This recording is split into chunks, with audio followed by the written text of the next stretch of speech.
All right, we're live. All right. Hello, everyone. Welcome. I am Brittany Mclay, at Litton Knits on socials and social media marketing manager at Love Sweet Arrow. And I am delighted to be here with Chloe Angel, author of Turning Point, Pod to Don't, and Point of Pride, as well as dark romance author Joe Brenner, who has written, oh God, the Bad Heroes trilogy. And then if I try to go through the titles, I'm gonna stumble, so I'm not gonna. Also novella Butterfly and most recent release Brutal Game. Um, we are here to chat about Chloe's books here, but with state of the world, we decided to add on some extra stuff here and chat about romance and women's freedoms, because the world's a dumpster fire, but we're going to find our way through it. So I think the first question is the question that we've all been asking each other over the last, almost week. How are we doing? How are we feeling? I feel a light with purpose. I took a day to feel sad and enraged and afraid and heartbroken and betrayed. And, if we learned anything from doing this the last time around, it's that we really don't have time for the feelings of privileged white ladies. We just need to get to work. And so I spent some serious time this week thinking about, like, what does my piece of the work look like? What's my lane? And how can I get in that lane and just drive as far and as fast as I can and do the most good? And that's not how not everyone copes by making a 5-point plan. But, I married a policymaker, and that's how we do it in our house. And that's what makes us feel like we're getting through a hard time. And so I feel a lot of feelings, and also I'm focusing on action. How are you doing? You're so much less chaotic in your thoughts than I am. I'm just gonna say, like, this is how I feel. Motherfucker. That is how I feel. I hope that we are not in trouble for me doing that on this place, but if so, sorry everybody. It was nice knowing you. It was nice seeing you. Um, I'm all over the place. I am gonna probably cry, and as I've told my readers many times, I don't cry a lot, and clearly that's bullshit. Um, I am angry. I am in denial. I have been in denial. I keep like thinking crazy thoughts. And I am so sad and I am so scared. And I think the question that I keep asking is actually, I came to is very similar to Chloe's. Uh, is what is my purpose? What tools do I have? How do I help? How do we fight? And how do I best use my resources and my own skill set and my own perspective to like stave off the worst of it? Um, and I think part of this is also for me, I come from a place mentally always more of harm mitigation, and I'm trying to remind myself of that, um as opposed to googling, like, is it treason to burn down the White House in fiction, which I did Google. It is not. It's okay.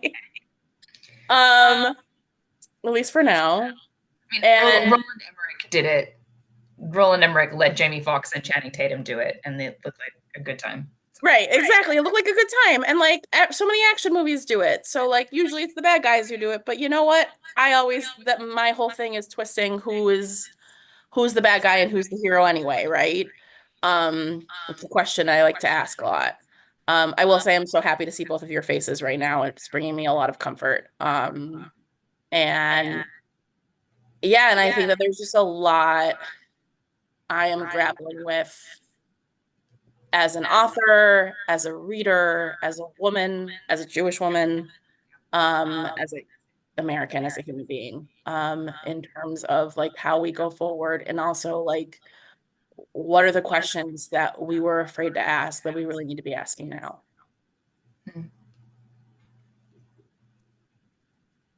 Ooh. I don't think that I've actually thought about how I've been feeling because there's just such a deep well of rage that I don't really want to deal with right now. It feels almost counterproductive. Um, one of, I guess, my quote unquote saving graces is that like I'm currently not based in the US. So I feel like I have the bandwidth to have just a slight degree of separation. But given that all of my family, all of my friends, majority of the people that I love are still based in the US, like it's more of an overarching fear of what does this all mean for the people I care about most? Um, and what can I do to support them in what they need to take the next steps? Also, like, does this impact my ability to come home and eat a real hot dog? Because it's been a very long time. But it's Good to know that there are still some things that America does really well. Look, we do processed meats and really crappy food really well, and that has not apparently been exported to other countries efficiently. That's a shame to hear, actually. I'm real bummed about that. The highlight of my week last week was finding a Dr. Pepper in a store in Botswana, okay? Like, I can't find high fructose corn syrup sodas. But writ large, it has been just a lot of I'm disappointed but not surprised. Um, and just trying to figure out, how much of the things that we are afraid of coming to pass will actually come to pass, and how to do harm mitigation for those things, and how to not let myself be paralyzed by the fear of all of the potential things come to pass. I'm naturally an anxious person. I'm naturally a ruminator. I'm naturally a navel gazer. So like I could sit and hyperfixate on like all the problems in the world that are, could be, have been, and it'll paralyze me. So where I currently am at is very similar to both of you. Is like, what can I do, and where are my strengths, and what can, and especially what can I do from like 6,000 way. So that's kind of where I'm at, and it's also like complicated by being a Black woman and being like, yo, we did our part in America. So how do I help without hindering myself? But this talk is one of those things. I think that having these discussions and having these discussions about the ways in which the personal is political really helps reframe some of these arguments, reframe some of these mindsets and frameworks for people. I think we've all seen a lot of the, Bookstagram, book talk, like keep politics out of, the bookish spaces. But babes, reading comprehension is fundamental. Reading is inherently political. So here we are, and we are talking about romance and women's freedoms and what that means, because at the, I would say, like the onset of what has come to be known as the modern genre of romance, capital R, we've said that it's a genre by women for women, and that big tent has expanded because it's not just by women, it's not just for women. And now we have to have a reckoning about what that means and what the promise of the premise is, and how this reflects, reifies, or denies certain realities of romantic experiences, relationship experiences, the human gamut of emotions. So yeah, that's what we're here for today. Talk about all those things. And also, have some fun as much as we can. Because Chloe and Joe have both written some excellent books with great banter, great fun, and also like deep political messages, because reading is political. It's a political act. It's a radical act. I think you all need to get on board with this if we're going to survive the next 4 years and beyond.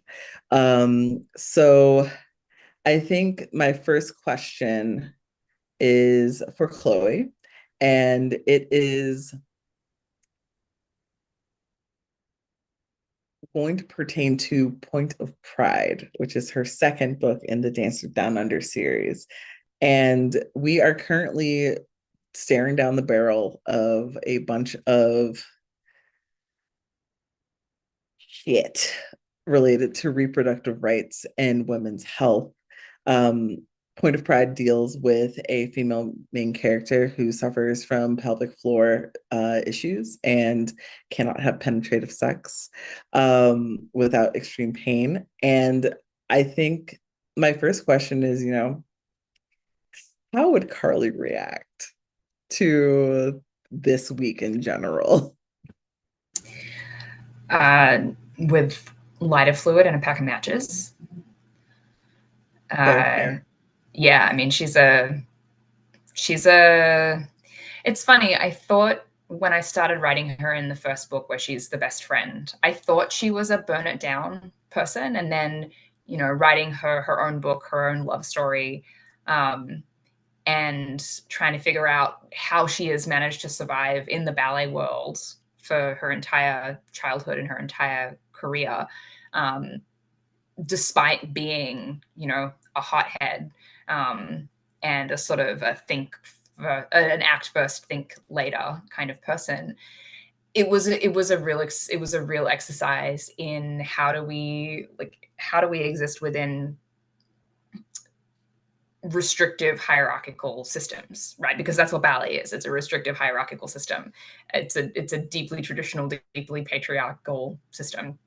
And how do you manage to retain your sense of self while also like succeeding in the system which you want to succeed in, right? She loves, for better for worse, like she knows ballet is fucked up and she wants to succeed at it anyway. She wants to stay in it anyway, and she wants to remain herself.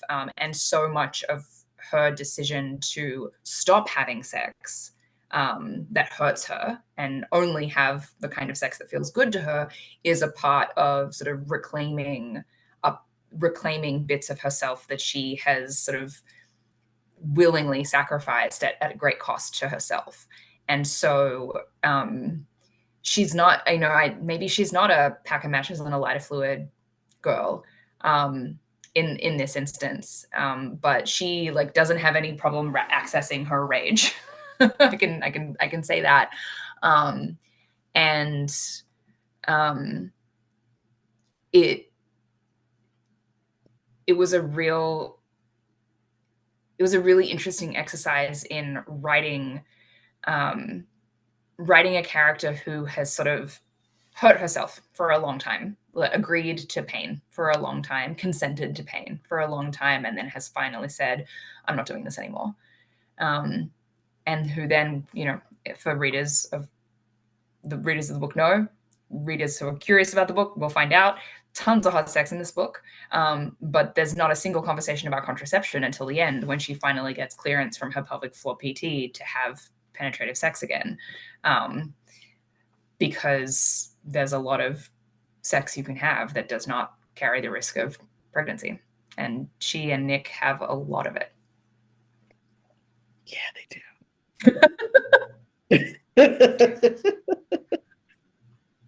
And I think, God, there's so much that you said there that I would love to unpack. And it's this idea of maintaining your sense of self in a system that was meant to break you. And to that was dehumanize you in a system that says, especially to girls and to women, you all need to look the same, you all need to move the same, you're interchangeable. You know, if you don't want to do XYZ or wear this costume, there are 100 girls behind you who'll happily do it, you know. And especially, you know, writing a dancer who spent her life in the corps, where the job is to look like everyone else, and to where there's a line in the book where it says like, if they swapped her out for someone else, like no one in the audience would ever notice, you know. And how do you maintain a sense of individuality, not just off stage? It's not like dancers all have their own individual personalities, but you spend so much time as a dancer, as an artist, like trying to figure out like what makes me on stage. And then the whole point of the corps is that you aren't you as an individual, you're part of a whole. And to sort of like, if anyone's seen a chorus line, right? Like, don't pop your head, Cassie. Like, the rest of the chorus line is keeping their head still. Cassie, keep your head still. And so to sort of mute all the parts of your performance that might make you stand out is such a counterintuitive thing for an artist to like develop a voice and then mute it.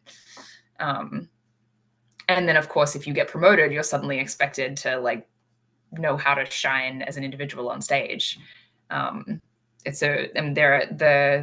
part of what makes ballet such a fertile setting for writing romance is that it's just a mess of contradictions. There's so much to work with. Yeah. And I think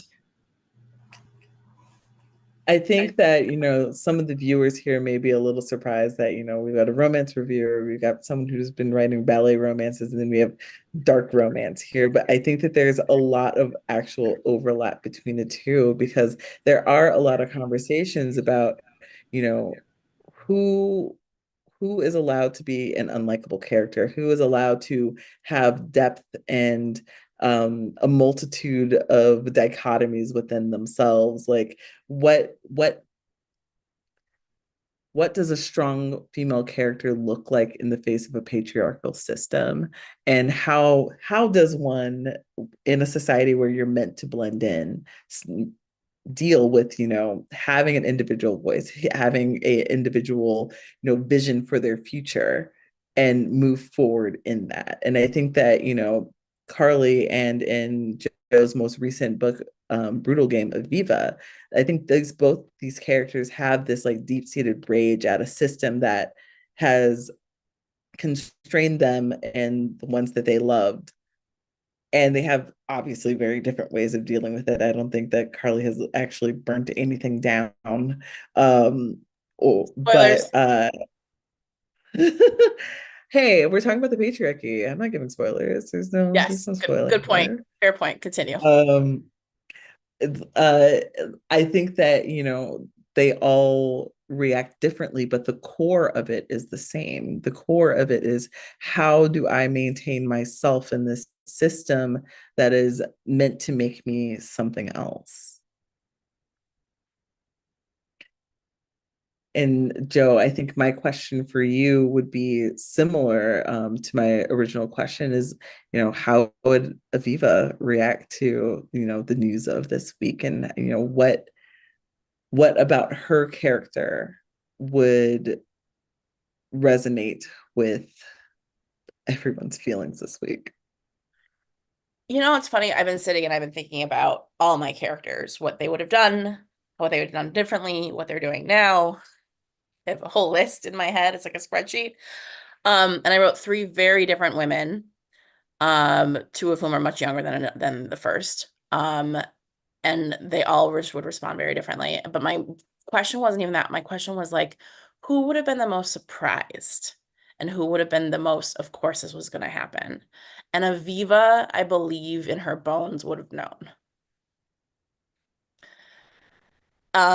So for those who don't know, and this is not really spoiler, it's pretty early in the book. My FMC Aviva in my most recent book transfers colleges because her brother was a hockey player on a university's team, and he was sexually abused, and he was groomed and sexually abused and gaslit and harassed and assaulted by his coach.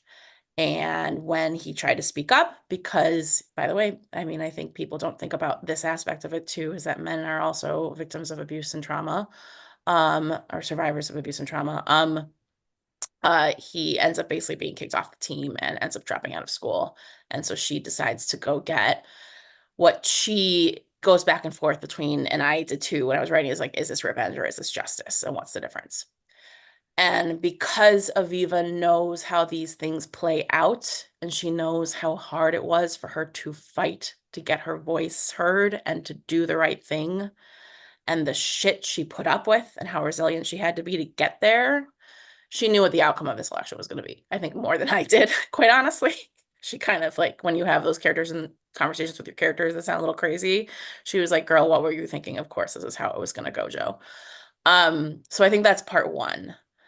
I think part two is that Aviva is not only a planner, she is a community builder. She believes not in allies. She does not believe in allies, and I think that's an important word. And I'm going to follow something up with this, is that she wants a co-conspirator on her team, and she managed to get a co-conspirator on her team. Her Jack, her partner, is her co-conspirator now. And I think the question is, like, is Aviva going to give in to her, like burn shit to the ground demons? And I call them demons for a reason.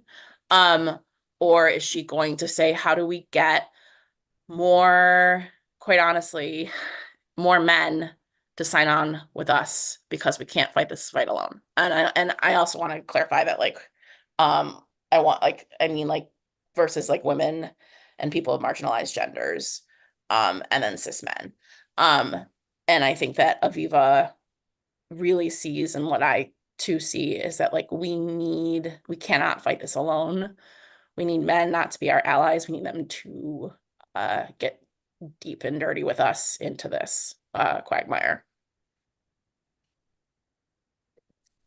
Yeah, I mean, I think that's the crux of it. I think the crux of it is like, oh God. And because I am who I am, my brain immediately went to like High School Musical, like we're all in this together. And patriarchy, I know, like the neurospicy is neurospicying today. And we can't do this outside of community because it is a community action. What we are currently facing right now feels like amendments being made to the social contract against our will. And we have to find ways to find community with one another to make sure that any renegotiations of the social contract are to the benefit of everyone, and is not something that is a vocal minority or a something that doesn't protect the least of us, or like the least protected of us. And that is something that I think that we see in some of the better romances writ large, where there's community, there's family, there's friends, there's an ethos that,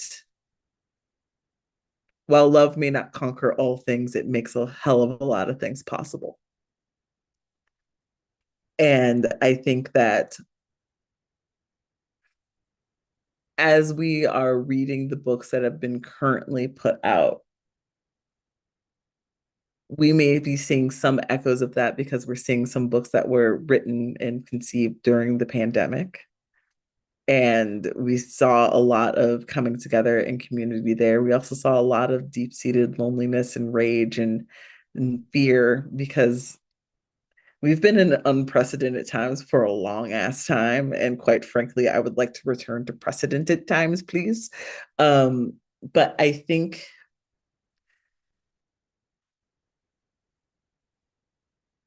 what I'm interested in is seeing how this moment will inform romance going forward. I'm interested in seeing how how we react to this moment, because we've seen a lot of trends in the industry with new subgenres, or maybe not new subgenres, but ones that have come to the forefront. Like we've seen a lot of monster romance, we've seen a lot more adult dystopian romances. Although we've just now aged up the YA heroine from 17 to like 23. So like, frontal lobe's still not fully functioning, but they're gonna save the world anyway. And I think that romance in general has always been about hope and love, and finding a way through and finding a way to be better together. I think my question for you all is, what do you see as the mission for romance in this moment?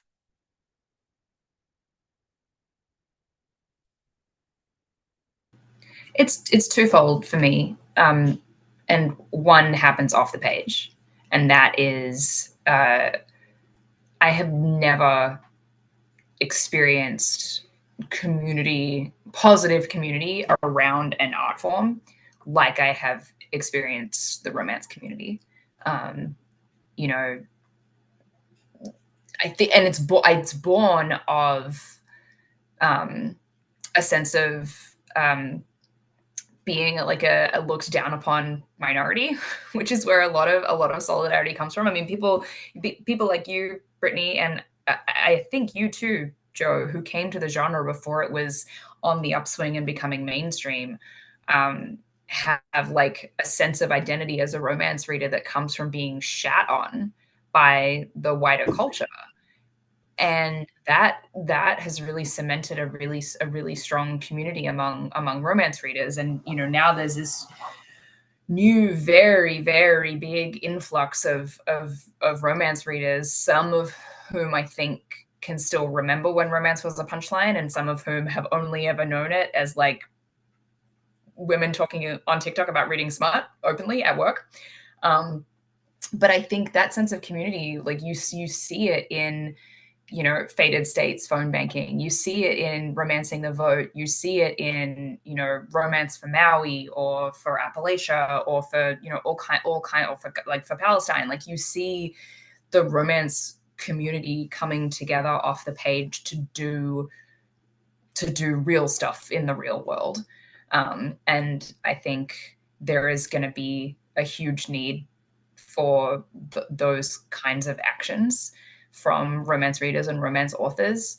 That will continue to be true. And the second part of it happens on the page, right?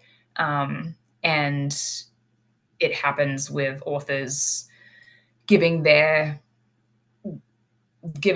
love stories like real stakes, beyond like a third act breakup that could have been solved with like a simple text message, real stakes for how do we remake the world or ourselves in order to make this HEA possible? Or how do we carve out a place in an unsafe world that is safe for our love, and how do we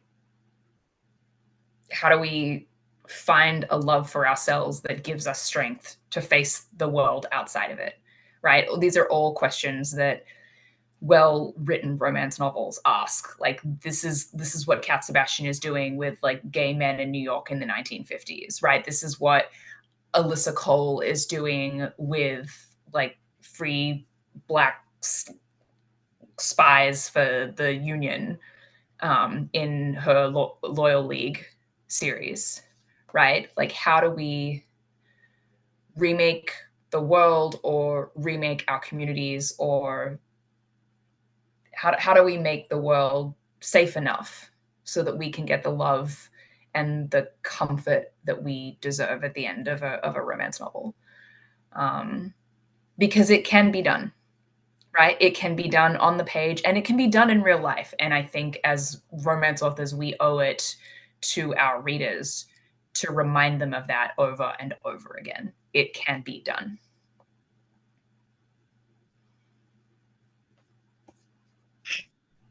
God damn it, Chloe. What's that fucking Audre Lorde beautiful. quote? About love. Love is the most radical, not like love is a radical act. Love is the most radical act. What's that? Oh, you were asking the wrong person.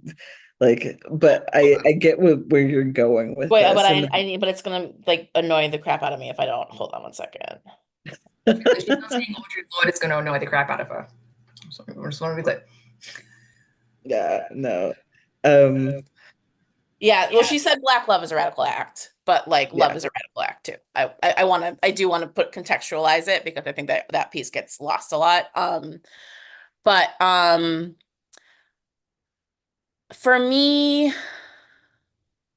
I've been asking myself some really tough questions, which is like, how do I write dark dubcon or non-con romance when there are young men in the past few days who are saying bullshit like your body, my choice, right? How do I do that? Do I keep doing that? It's an important question. I don't have an answer to that yet. But we were talking about this earlier. I had this conversation been having this conversation with dark romance author friends for the past week. I've actually been having this conversation for the past 2 years, and longer, but not in this intense, high stakes way. And just like we say, like there's no such thing as ethical consumption under capitalism. Thank you for that earlier, Brittany.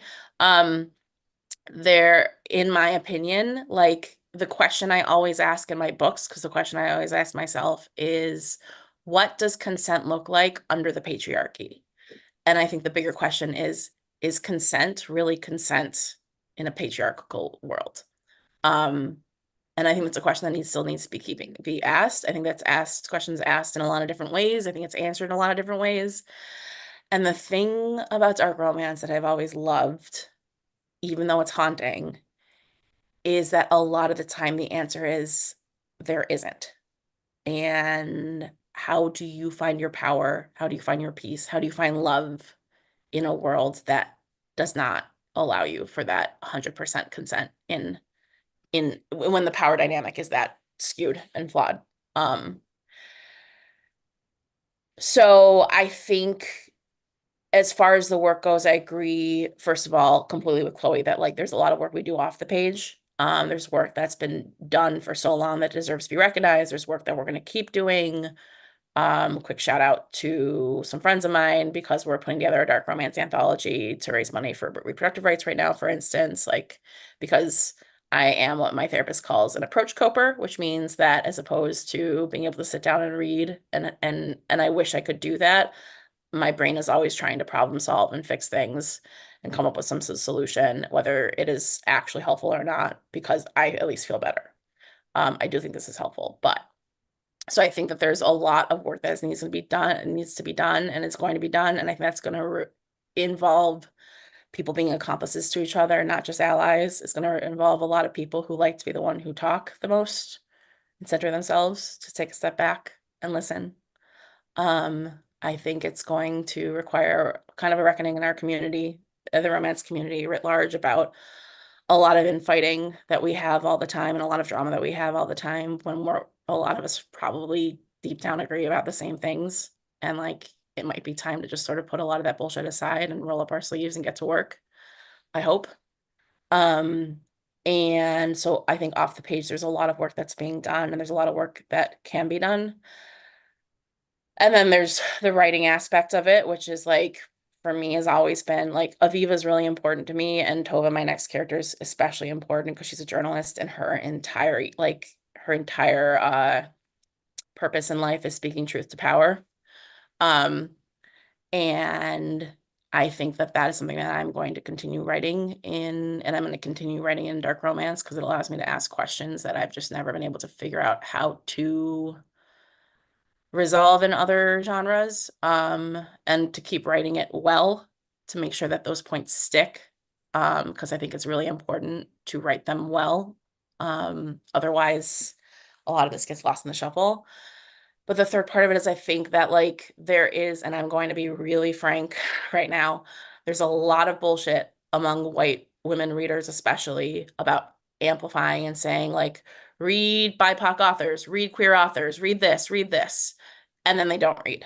And then and I'm going to speak to the audience who's watching this, and then you don't read. You don't. We know this. I mean, authors know this because they can see their sales numbers, especially indie authors, right?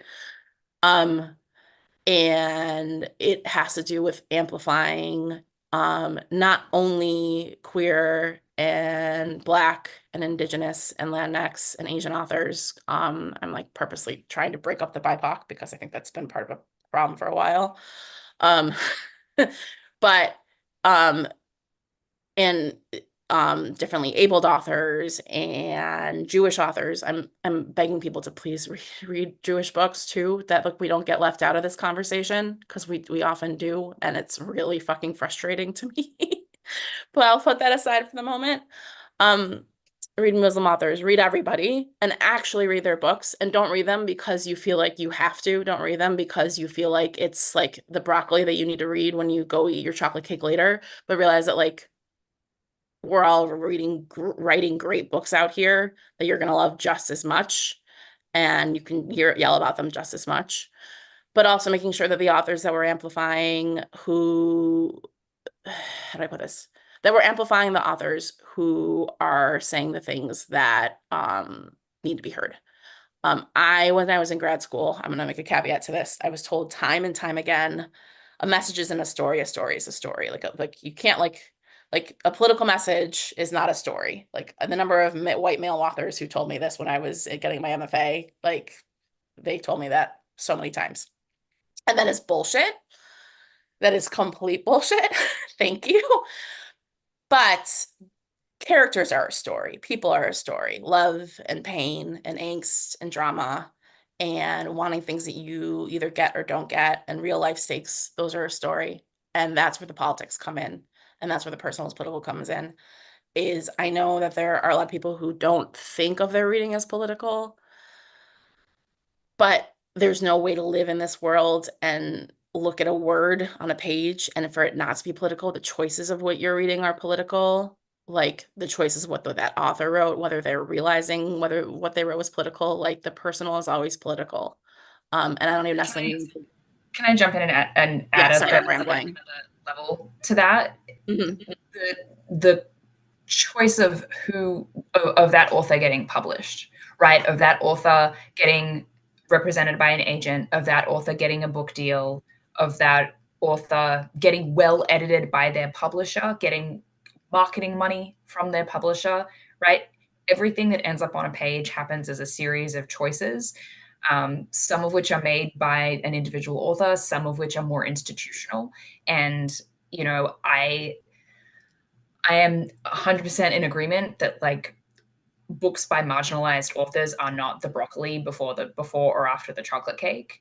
And also what we as readers and those authors in particular need is for institutions to act that way. It's for institutions, whether we're talking about, you know, agencies, publishers, marketing departments, bookstores, book clubs, like we need institutions to treat those books with as much joy and excitement and care and like investment of actual money as they do the books that everyone thinks of as their chocolate cake.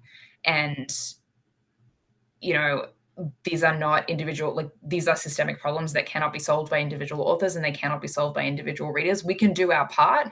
And also we need publishers to be fearless right now. We need them to double down. We need them to commit to stories about marginalized love, about Black love, about, you know, love with disabilities. Like we need all of the investment we can get in those stories now. And then we need readers to prove them right and get them a return on that investment, right? This is a symbiotic relationship. But I get really frustrated when I read a book by an author of color and it is so clear to me that that book has not been edited with love and care and attention the way it should have been. Because it's not enough to just like give folks a book deal. You need to treat them like a cherished author the way that you do a white author. Agreed. I was specifically talking. Let me rephrase. I was talking to indie readers because I'm an indie because I'm self-published. That's what I was talking about. But no, but you make a really good point, and this is also because the books that get picked up from indie and then go wide, and all these romance novel bookstores that are like, you know, putting indie books on shelves that are on Ingram or not on Ingram or whatever. Yeah, it is. This isn't an institutional problem. This is like just like climate change, just like capitalism, just like anything. Like we like individually we cannot solve it, and it needs to be an institutional piece to it. And while that is happening, it is a symbiotic relationship. Readers have to be asking for it. Like they have to be asking for those books. Like you need to be calling bookstores and saying, I want these books on the shelves, and like mean it. And then you have to actually go buy it. And then please actually read it. But also, yeah, publishers, I'm not going to say the thought I'm having because it's not very kind, but yes, publishers need to actually live and breathe the words that they claim on Twitter, and agents need to too. Our marketing person has some thoughts that I can see you struggling to hold them in. Would you like to share them? I will stop rambling. Go ahead, Brittany. So this is my soapbox about books by marginalized creators. This is my soapbox about any art created by marginalized creators that could be potentially be picked up by a larger entity. We have this idea that publishing as an industry is a patronage, and it is supporting artists, and it is uplifting artists, and it is creating this wonderful world in which we can experience art. And it's extreme. I love that idea, but it's bullshit. Publishing is a business. Publishing is a business. It is a business. It is capitalism. We're in late stage capitalism. Everybody needs to understand this. When a book is acquired, or when someone is attempting to acquire a book, they have to have comps, comparative titles that have been published in the last 2 years with enough sales numbers to justify the expense of the advance, of the production of the book, of the cost of the editors, of the cost of any of the workers who touch this book. There's a profit and loss statement attached to every single book that goes through TradBub. If there aren't any BIPOC, marginalized, queer, people living with disability stories that have sales numbers attached to them, these people will not know how to market them. It is a comparative market.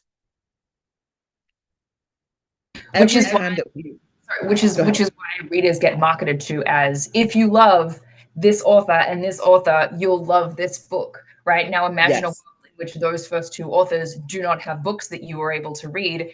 As Brittany says, no way to market this. No way to market this. And then also,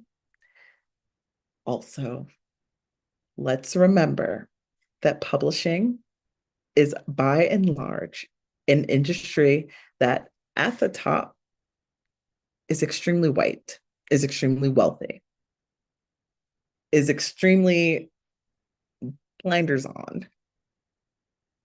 They mean well. A lot of them actually do well, or they mean to do well. Let's be realistic here. But if they don't see or understand or comprehend not only marginalized existences, not only marginalized authors, but marginalized audiences, they will not know who to market this to. So you can get a book that is by a Black author in the same house as one that is your favorite romantasy.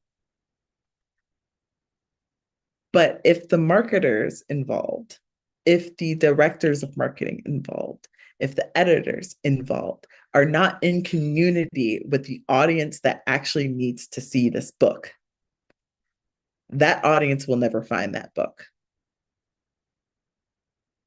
So it's a twofold problem. One, we need readers to enhance the demand for these books so that publishing will get their heads out of their asses and actually supply it. And the second part is publishing needs to not be so fucking white. Not much I can do about that.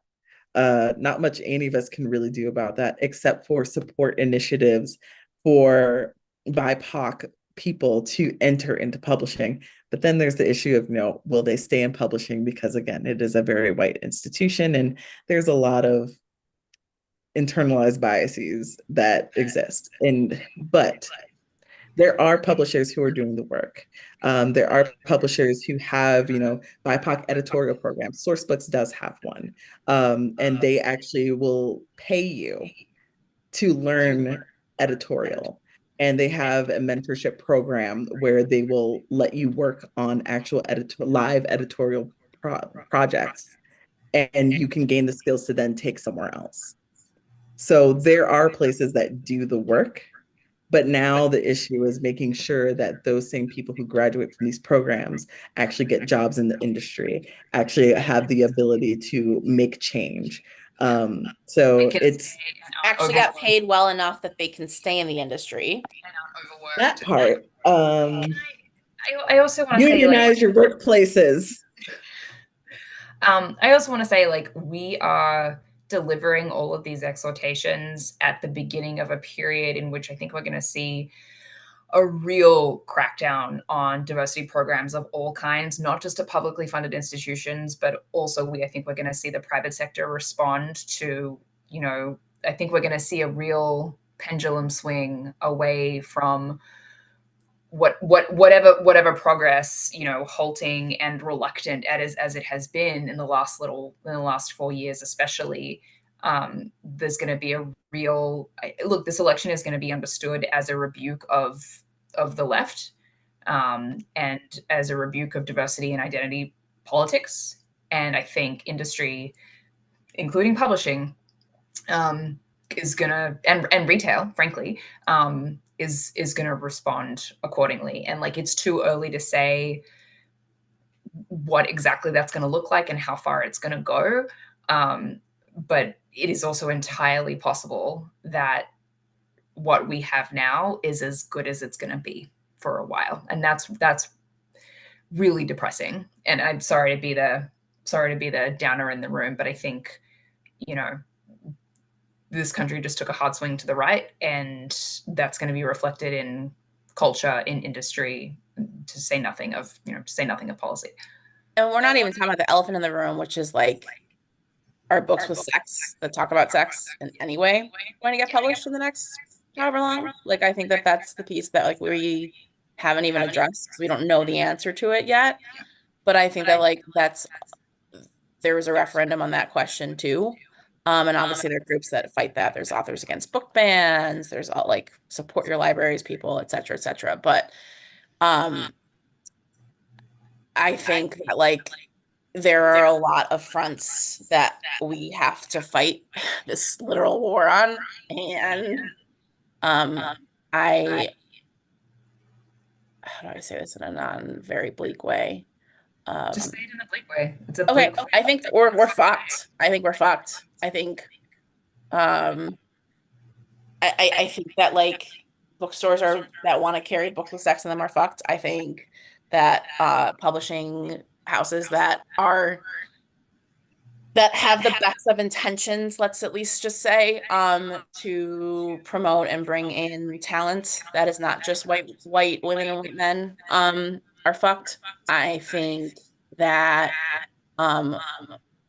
there's a lot of things. I think that something that I noticed, just slightly shifting the conversation, but conversations I noticed on social media was a lot of people who probably didn't even vote are wait, does this mean they're going to take away my smut now? And the answer is, sorry, y'all. Yeah. I'm hopeful that's not the case. Obviously, I don't want that to be the case, but that's a very real fear that we have right now. And so I think that again,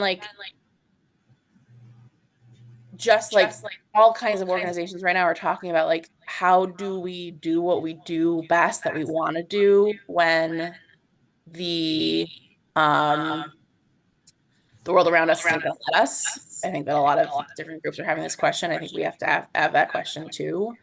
And I think building to community when the institutions are not going to be able to help us, even if they want to, is really important.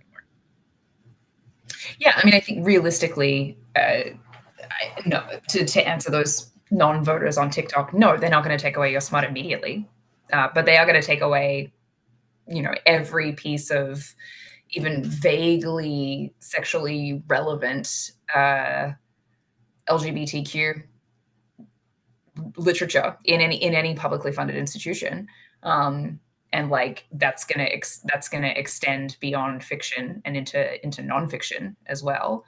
And when they're done with the school libraries and the public libraries, then yeah, they will start saying that it's indecent to have romance on in the table in the middle of the aisle at Barnes and Noble because any impressionable child could pick it up. And like, to say nothing of like what happens to a bookstore that that exclusively sells romance novels. And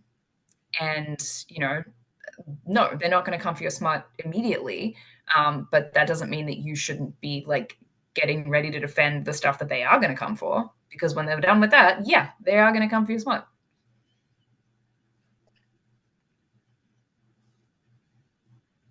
We're fun at parties. We're really fun at parties, and I haven't even imbibed anything else. So I think, yeah, we're already seeing some of that because we've already seen like, discourse online about like, oh, illustrated covers, children could pick them up. Why is your kid in the romance section in Barnes and Noble unsupervised? Also, half the people of our generation cut our teeth on Flowers in the Attic and we turned out fine. Did we? Okay, but if we didn't turn out fine, I don't think it's Flowers in the Attic's fault. You know what? You're both right. Every generation needs therapy. We just need it for different reasons. Okay. If Icebreaker is the reason that my kid has to go to therapy, I did a pretty great job as a parent. Agreed. But I think to be the silver lining in this is, yes, things are going to be really fucking hard in the upcoming days, weeks, months, year, possibly years. Please God, only be 4 years. But the good news is that because this has been the work of years, decades, really, there are already institutions in place that have already been fighting for these rights, and they already exist. We just need to support and amplify them.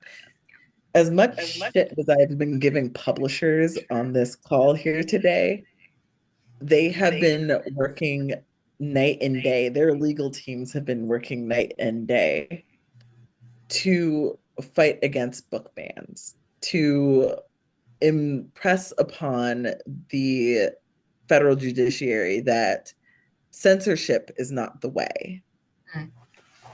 And if I recall correctly, like I think like the big five plus a few more are like actively in a lawsuit to prevent book banning, like at a federal level. Like they are going after, unique state legislatures that are working to ban books in schools. Like they're doing the work.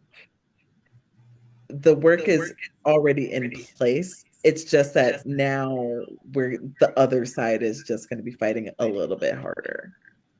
So it's on us to be pushing that envelope with them. Yeah, and I mean, I think for anyone who's sitting here asking, like, what can I do? How can I best be of service? The answer is don't reinvent the wheel. The wheel probably already exists. Go find that organization, go find that group, give them your time, give them your money, give them your expertise. Time, talent, and treasure. Time, talent, and treasure, right? And if you look and you look and you look and that organization really truly doesn't exist and that work isn't already being done, then start something new. But chances are there is already someone doing the work. Go find them and give them what you can give them. Because, you know, if you are just waking up now and wondering, how can I be of service? I say this with nothing but love. You are late to the party. I hope you brought ice.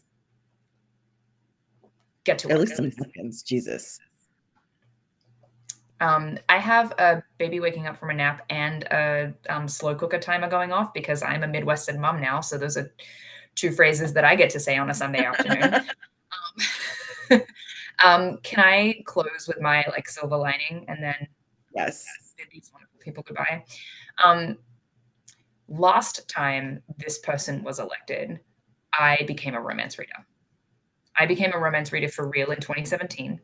I'd like read romance before, but I became like a subsisting mostly on romance reader in 2017 when I was working in breaking news, when I was staring directly at the shit every single day. And a galley of an Alyssa Cole book landed on my desk, and I read it and decided I wanted to read everything she'd ever written, which until she started writing thrillers, I did, but I don't like being scared, so I haven't read her thrillers. And that has enriched my life. So, I mean, I write a completely different kind of book now because of that.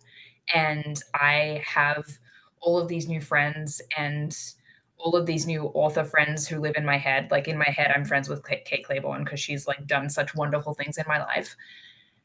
And I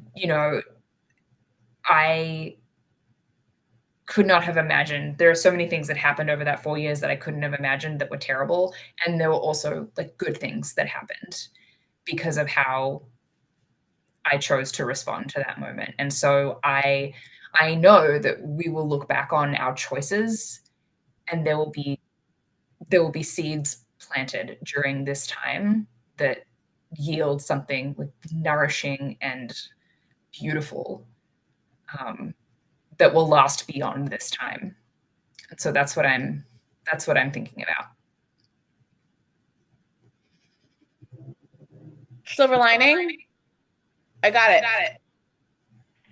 I am so actually always proud of the community and a lot. I was talking to Brittany about this. I wasn't sure. You never know who's reading books. And I just want to prevent like by saying that like my books are for everyone to read. I just hope that you are reading them and taking in what they are saying. And I also want to add that the number of readers who reached out to me, the number of people I've seen on social media, that the dark romance community especially is rising up and is going to fight. Sorry. And now I broke the lie that I don't cry. I think that artists always still creating during times of strife. I think that readers still read. I think that there's more that will unite us than drive us apart. And I think that people are really willing and ready to roll up their sleeves, and like they might be late to the party, but they're bringing ice, and we always need ice at the party. So even if it's a bleak and pissed off party like it's been today. And my silver lining is that I got to spend an hour with you two lovely ladies who mean so much to me, and that I get to keep spending time with both of you. So. And my silver lining is that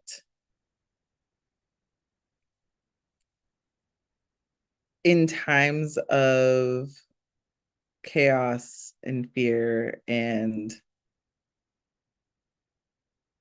uncertainty, the one thing that we can do is turn towards each other and not away. So if you are late to the party, take your shoes off at the door, get comfortable. Welcome. Welcome. We are Thanks so for happy to joining have us. you here. Yeah, We're happy we're not to have you fun. here. We're glad you're here. We can be fun sometimes. Maybe not today. We've got cookies, we've got crock pots, we've got babies waking up from naps. We're good. Like we contain multitudes, okay? I'm drinking orange soda out of a goblet right now, okay? Like Classy. we're good. So if you are late to the party, if you're showing up now, the best thing that you can do is act locally. Get off social media because it's gonna freak you out. I actually deleted all of the apps off of the front page of my phone. I actually have to like go type in like my app library to go find threads, which is so annoying that it actually makes me not want to do it anymore. Um, Act locally because it takes a really okay. Bureaucracy is so slow. It is think about the line at the DMV and multiply that by 1,000. That's how long it's going to take to get some of this stuff done. So start local, go to your school boards, go talk to your library trustees, interact with your aldermen, interact with your mayors, interact with whoever is representing you. Go Email to your all state of senator. the I promise you they will email your email you state back. senator, call them with the same energy of a Midwestern mom at Kohl's trying to use an expired coupon. Take that energy to your local government. Can't Okay. relate, but I do have to go. I love you both. Marissa, thank you to Love Sweet Ara for hosting. I love you all. Bye, Chloe. Bye. Love you. All right. So, still saying, take that same energy to your local governments. And also, like, now that Chloe's not here, I can say this. Buy her books, please, because they are wonderful and they are full of joy. Like, yes, we have So much reproductive health. joy. And We have they're hot. reproductive health. They are And hot. and they're fun. And I'm saying this to my dark romance readers who are here too. Is that like it's fun to mix and match things, and I think that they'll bring you a lot of joy right now. Yes. And the first book has it has some taking down of shitty men. So like you'll like that. It's good. And if you like my FMCs, you'll love Carly in book 2. So Oh my God, yes. Carly and Kara are like sisters from another mister. they really Like with, significantly less murder in Carly's case, but like, you know, only they because Kara didn't get to her in time. I mean, honestly, yeah, Or honestly. vice versa. Maybe, Vice maybe, versa. maybe Kara could have They used a Carly either in her would life. save Who each knows? other or burn down New York City. I'm not sure. Just keep them out of the same room. Um, but yeah, like it's shitty. It feels shitty. It feels like, you know, there's so much of a battle ahead, but hey, we're in the warm-ups, y'all. Time to stretch. Time to get to know the person next to you and get ready and get limber. Um, it's it might not be okay, but it'll be all right. Perfect. So, yeah, yeah. Buy everybody's books. Buy local. Buy them at a local bookstore. Uh, and I don't mean your local barn. I love a good Barnes and Noble. That's where I cut my teeth. Like that was my hangout spot because I grew up in suburban Illinois. But local bookstores, support your local businesses because these are the places that will be your community spaces. Because the large corporate overlords, they go where the profit is. They do. But And I am going to interrupt this, and I'm very sorry to Marissa for me saying this, but I do have to say this, is that for some of us indie authors, we cannot support ourselves alone by indie bookstores as much as I would love to. So when you guys are divesting, please don't forget about us in that process. And buy your paperbacks from places like Love Sweet Arrow. yes, very much yes. Yeah, we've been so fun on a Look, Sunday afternoon. I love seeing your face regardless, and sometimes our faces are like this, and sometimes our And faces are like sometimes this. they're, buried deep in a drink. But it's this is also what the romance community is. And as Chloe was saying, she came to romance in 2017, and this is a little bit of deep lore. Chloe and I are actually old friends from college, and I remember I was on Twitter in like 2017, 2018, and I was tweeting about romance books, and she messaged me and she's like, "Oh my God, you read romance, do you have recommendations?" And like we hadn't spoken in quite some time because life happens after university. But now we're on panels together. Now we're talking about romance books writ large. I'm in her dedication in one of her books. And I I can't pinpoint which one of us bullied each other into being friends, Joe. It was me. But yes. Well, But so this is, and people should hear, like, speaking of lore, is that like Brittany and I met at a romance book club book at Love club Sweet at Love Arrow. Sweet Speaking Arrow. of, your local businesses are going to be your community builders. They always have been, they always will be. We met at Love Sweet Arrow. We both realized that there was a book series that we really greatly loved, and there was a plot point we really greatly hated, and the two of us we wrote fan fiction over text to each other, and that is how I conned you into being my friend, and now you're stuck with me. So like I romance mean, builds community, and romance does bring HEAs. yeah. And sometimes the happily ever after may not be a romantic one. Maybe it's a platonic one. Like Mm-hmm. Joe's one of my besties, and I'm so happy to see her grow as an author and be her cheerleader. And that is a ethos that I've taken with me throughout my time in Romancelandia. Like we've all been reading romance for a very long time, but the ability to create community, especially online, has only been relatively recently. Yep. And for us to be able to be in this space in this time, able to communicate with each other like this, it's a blessing.